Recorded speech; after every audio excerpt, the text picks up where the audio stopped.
ನಮಸ್ತೆ, welcome back to my channel.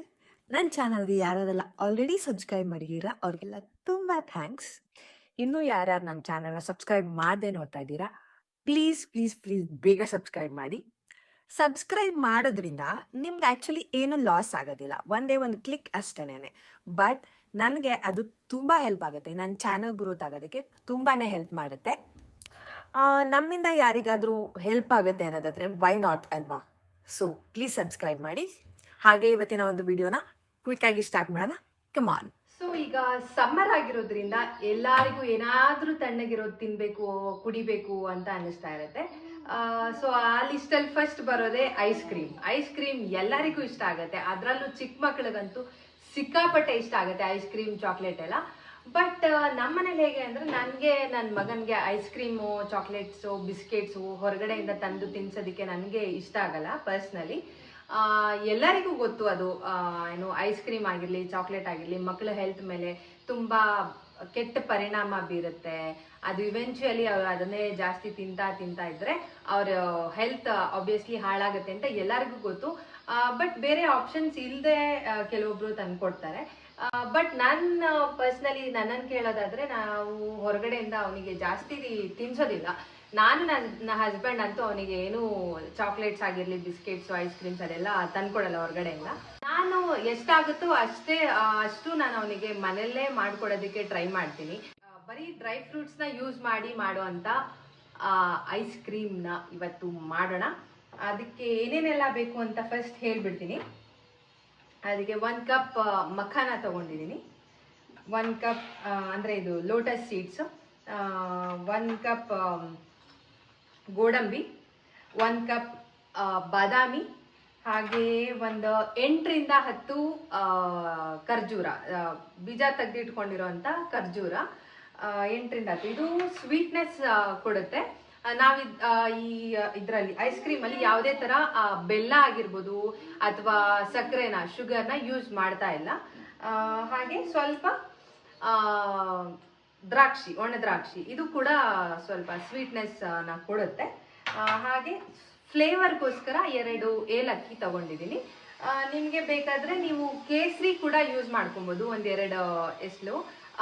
ಕೇಸರಿ use ಮಾಡೋದ್ರಿಂದ ಫ್ಲೇವರು ಚೇಂಜ್ ಆಗುತ್ತೆ, ಫ್ಲೇವರ್ ಕೊಡುತ್ತೆ, ಹಾಗೆ ಕಲರ್ ಕೂಡ ಚೆನ್ನಾಗಿ ಬರುತ್ತೆ. ಈಗ ನಾವು ಈ ತಗೊಂಡಿರ್ತಕ್ಕಂಥ ಎಲ್ಲ ಇಂಗ್ರೀಡಿಯೆಂಟ್ಸ್ನ 1ರಿಂದ 2 ಅವರು ಬಿಸಿ ಹಾಲು ಹಾಕಿ ನೆನೆಸಿಟ್ಕೋಬೇಕಾಗತ್ತೆ.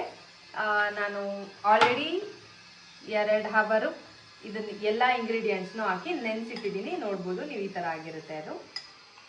ಎಲ್ಲ ಅದನ್ನು ನೆನೆಸಿಟ್ಕೊಂಡಿದ್ದೀವಿ.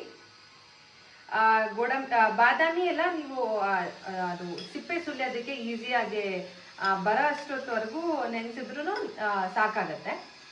ಸೊ ಇದನ್ನು ಕ್ವಿಕ್ಕಾಗಿ ನಾವು ಗ್ರೈಂಡ್ ಮಾಡ್ಕೊಳ್ಳೋಣ. ಈ ಮಿಕ್ಸ್ಚರ್ನ ನಾವು ಒಂದು ಮಿಕ್ಸಿ ಜಾರ್ಗೆ ಟ್ರಾನ್ಸ್ಫರ್ ಮಾಡ್ಕೊಳ್ಳೋಣ ಕಂಪ್ಲೀಟಾಗಿ. ಅದನ್ನು ಸ್ವಲ್ಪ ತರಿಯಾಗಿ ಇರಬೇಕು, ತುಂಬ ತರಿಯಾಗೂ ಇರಬಾರ್ದು, ತುಂಬ ಪೇಸ್ಟ್ ಥರನೂ ಸ್ಮೂತಾಗೂ ಇರಬಾರ್ದು. ಮೀಡಿಯಮ್ ಇದರಲ್ಲಿ ನಾವು ಅದನ್ನು ಗ್ರೈಂಡ್ ಮಾಡ್ಕೊಳ್ಳೋಣ. ಇದು ಸ್ವಲ್ಪ ಜಾಸ್ತಿ ತರಿ ಅನಿಸ್ತಾ ಇದೆ, ಇನ್ನೊಂದು ಸ್ವಲ್ಪ ನಾನು ಗ್ರೈಂಡ್ ಮಾಡ್ತೀನಿ. ಇದಕ್ಕೆ ಹಾಗೆ ನಾವು 2 ಸ್ಪೂನಷ್ಟು ಜೇನುತುಪ್ಪನ ಆ್ಯಡ್ ಮಾಡಿದ್ರೆ ಇನ್ನೂ ಜಾಸ್ತಿ ಅದು ಸ್ವೀಟ್ನೆಸ್ ಕೊಡುತ್ತೆ, ಇನ್ನು ಟೇಸ್ಟ್ ತುಂಬ ಚೆನ್ನಾಗಿ ಬರುತ್ತೆ. 2 ಸ್ಪೂನಷ್ಟು ಜೇನುತುಪ್ಪ ಆ್ಯಡ್ ಮಾಡ್ಕೋತಾ ಇದ್ದೀನಿ ನಾನು. ನಮ್ಗೆ ಬೇಕಾಗಿರೋ ಕನ್ಸಿಸ್ಟೆನ್ಸಿ ಬಂದಿದೆ. ಇದನ್ನು ಒಂದು ಬೌಲಿಗೆ ಟ್ರಾನ್ಸ್ಫರ್ ಮಾಡ್ಕೋತಾ ಇದ್ದೀನಿ. ಬೌಲಿಗೆ ಎಲ್ಲ ಟ್ರಾನ್ಸ್ಫರ್ ಮಾಡ್ಕೊಂಡು ನೋಡಿ, ಈ ಥರ ತಿಕ್ ಪೇಸ್ಟಾಗಿ ಬಂದಿದೆ. ಇದನ್ನು ಒಂದು ಮೋಲ್ಡ್ಗೆ ಅಥವಾ ಯಾವುದಾದ್ರೂ ಪೇಪರ್ ಕಪ್ಸಿಗೆ ಅಥವಾ ಯಾವುದಾದ್ರೂ ಸ್ಟೀಲ್ ಗ್ಲಾಸಸ್ ಇರುತ್ತಲ್ಲ, ಯಾವುದಕ್ಕೆ ಬೇಕಾದರೂ ನಾವು ಅದನ್ನು ಹಾಕಿ ಫ್ರೀಸ್ ಮಾಡಿದ್ರೆ ಮುಗಿಯುತ್ತೆ.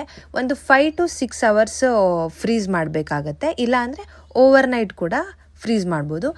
ನನ್ನ ಹತ್ರ ಈಗ ಆಲ್ರೆಡಿ ಇದೊಂದು ಪಾಪ್ಸಿಕಲ್ ಮೋಲ್ಡ್ ಇತ್ತು, ಆ ಮೋಲ್ಡಿಗೆ ನಾನು ಇದನ್ನೆಲ್ಲ ಫಿಲ್ ಮಾಡ್ಕೊತಾ ಇದ್ದೀನಿ. ನಾನು ಮಾಡ್ತಾ ಇರೋದನ್ನ ನೋಡಿ ನನ್ನ ಮಗನೂ ಬಂದ, ಅಮ್ಮ ನಾನು ಇದಕ್ಕೆ ಫಿಲ್ ಮಾಡ್ತೀನಿ ಅಂತ. ನಾವು ಮಕ್ಕಳನ್ನೆಲ್ಲ ಹೌಸ್ ಹೋಲ್ಡ್ ಕೆಲಸಗಳಲ್ಲಿ ಇನ್ವಾಲ್ವ್ ಮಾಡ್ಕೋಬೇಕಾಗತ್ತೆ. ಅದರಿಂದ ಅವರಿಗೆ ಡೆವಲಪ್ಮೆಂಟಿಗೆ ತುಂಬ ಹೆಲ್ಪ್ ಆಗುತ್ತೆ. ಬರೀ ಓದು ಅಂತ ಹೇಳೋದು ಅಥವಾ ಬರೀ ಫೋನ್ ಕೊಟ್ಟು ಕೂರಿಸೋದಕ್ಕಿಂತ ಅಥವಾ ಏನೋ ಒಂದು ಏನಪ್ಪ ಇವ್ರನ್ನ ಬ್ಯುಸಿ ಆಗಿರ್ಸೋದಕ್ಕೆ ಏನು ಮಾಡೋದು ಅಂತ ತಲೆ ಕೆಡಿಸ್ಕೊಂಡು ಕೂರೋದಕ್ಕಿಂತ ಈ ಥರ ನಾವು ಮನೆ ಕೆಲಸಗಳು ಮಾಡಬೇಕಾದ್ರೆ ಅವರನ್ನು ಅದಕ್ಕೆ ಜಾಯಿನ್ ಮಾಡಿಸ್ಕೊಳ್ಳೋದು, ಇನ್ವಾಲ್ವ್ ಮಾಡಿಸ್ಕೊಳ್ಳೋದ್ರಿಂದ ಅವ್ರ ಡೆವಲಪ್ಮೆಂಟ್ಗೆ ತುಂಬ ಹೆಲ್ಪ್ ಆಗುತ್ತೆ. ಕಳ್ಳ ಇವನು ಫಿಲ್ ಮಾಡ್ತೀನಿ ಅಂತ ಬಂದು ತಿಂತಾ ಇದ್ದಾನೆ. ಗಾರ್ನಿಷ್ ಮಾಡೋದಕ್ಕೆ ಚಿಕ್ಕ ಚಿಕ್ಕದಾಗಿ ಕಟ್ ಮಾಡ್ಕೊಂಡಿರೋ ಡ್ರೈ ಫ್ರೂಟ್ಸ್ನ ಹಾಕೋಣ ಮೇಲೆ. ನಾನು ಚಿಕ್ಕ ಚಿಕ್ಕದಾಗಿ ಕಟ್ ಮಾಡಿರಲಿಲ್ಲ ಡ್ರೈ ಫ್ರೂಟ್ಸ್ನ, ಹಾಗಾಗಿ ನಾನು ಚಿಕ್ಕದಾಗಿರೋ ಗೋಡಂಬಿನೇ ಹಾಕ್ತಾಯಿದ್ದೀನಿ. ಬರೀ ಗೋಡಂಬಿ ಮಾತ್ರ ಹಾಕ್ತಾಯಿದ್ದೀನಿ. ಈಗ ಇದನ್ನೆಲ್ಲ ಕ್ಲೋಸ್ ಮಾಡಿ ಇದನ್ನು ಫ್ರೀಸ್ ಮಾಡೋಣ. 5 to 6 hours ಅಥವಾ ಓವರ್ ನೈಟ್ ಆದರೂ ಫ್ರೀಸ್ ಮಾಡ್ಬೋದು. ಮೋಲ್ಡ್ಸ್ ಎಲ್ಲ ರೆಡಿಯಾಗಿದೆ. ಈಗ ಇದನ್ನು ಫ್ರಿಡ್ಜಲ್ಲಿ ಇಡೋಣ. ಫ್ರಿಡ್ಜಲ್ಲಿಟ್ಟು ನಾನು ಓವರ್ ನೈಟ್ ಬಿಡಬೇಕಂತ ಇದ್ದೀನಿ. ಓವರ್ ನೈಟ್ ಬಿಟ್ಟು ಹೇಗೆ ಬಂದಿದೆ ಅಂತ ಆಮೇಲೆ ತೋರಿಸ್ತೀನಿ ನಿಮಗೆ.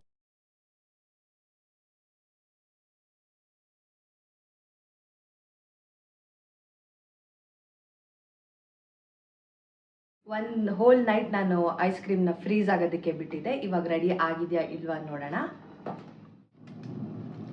ಟಂಟಡಾನ್, ನೋಡೋಣ ಈಗ ಹೇಗಿದೆ ಅಂತ. ಚರಿ ರೆಡಿನಾ? ತಿಂತಿ ಐಸ್ ಕ್ರೀಮು ಬೇಕಾ? ಓಪನ್ ಮಾಡೋಣ. ಓಪನ್ ಮಾಡು ನೀನು. ನಾನೊಂದು ಮಾಡ್ತೀನಿ, ನೀನೊಂದು ಮಾಡಾಯ್ತಾ? ಓ ಮೈ ಗಾಡ್, ಈ ತರ ಆಗುತ್ತಲ್ಲ ಚರಿ. ಇದು ಆಕ್ಚುಲಿ ಇದು ಕುಲ್ಫಿ ಮೋಲ್ಡ್ ಅಲ್ಲ, ಇದು ಕುಲ್ಫಿ ಟೆಕ್ಸ್ಚರ್ ಅಲ್ಲಿ ಇದೆ. ಬಟ್ ಇದು ಏನು ಪಾಪ್ಸಿಕಲ್ ಮೋಲ್ಡ್ ಆಗಿರೋದ್ರಿಂದ ಈ ತರ ಬಂದಿದೆ. ಬೇಡ ಬಿಡಿ, ಅದಕ್ಕೆ ಯಾಕೆ ಟೆನ್ಷನ್ ಮಾಡ್ಕೋಬೇಕು. ಸ್ಪೂನ್ ಇದೆಯಲ್ಲ, ಸ್ಪೂನಲ್ಲೇ ತಿಂದು ನೋಡೋಣ. ಓಕೆನಾ? ರೆಡಿನಾ? ತಿನ್ಸ್ಲಾ?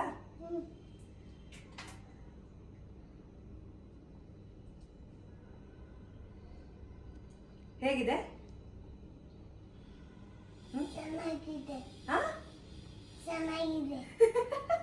ಇಷ್ಟ ಆಯ್ತಾ? ಮತ್ತೆ ಮಾಡ್ಕೊಡ್ಲಾ? ಅವನಿಗೆ ತಿನ್ಸಿದ್ದಾಯ್ತು, ಅವನು ಹೇಳ್ದ ಚೆನ್ನಾಗಿದೆ ಅಂತ. ನಾನು ಟೇಸ್ಟ್ ಮಾಡಿ ನೋಡ್ತೀನಿ ಈಗ.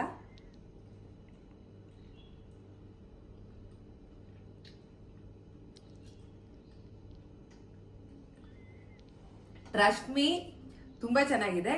ಸೇಮ್ ಕುಲ್ಫಿ ಯಾವ ಥರ ಇರುತ್ತೋ ಅದೇ ಥರನೇ ಇದೆ. ಇಲಾಚಿ ಫ್ಲೇವರ್ದು ಕುಲ್ಫಿ ಬರುತ್ತಲ್ಲ, ಸೇಮ್ ಅದೇ ಟೇಸ್ಟಲ್ಲಿದೆ.